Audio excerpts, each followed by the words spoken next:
Our top story, the so-called Friends of Syria meeting. The so-called Friends of Syria, who support the insurgents in the country, say they have agreed that Syrian President Bashar al-Assad will have no place in the future of the Middle Eastern nation.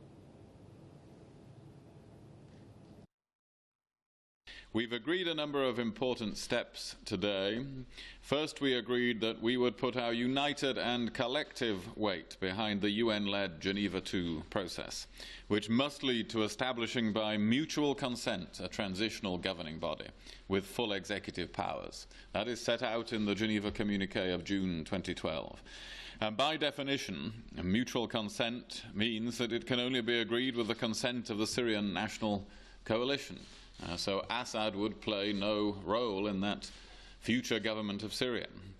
Second, despite the enormous challenges... William Hague was speaking to reporters after a meeting of the Western and regional supporters of Syria's external opposition in London. His comments come a day after Assad said he'd probably run for president in next year's planned presidential election. The meeting of the group of 11 Western and Arab countries was held ahead of a planned gathering on the crisis in Syria, which is called the Geneva II Conference. The meeting was also sought to persuade Syria's external opposition to attend the proposed confab. But the umbrella group of Syria's opposition, also known as the Syrian National Coalition, says it will not take part in the meeting if it doesn't back the removal of Bashar al-Assad.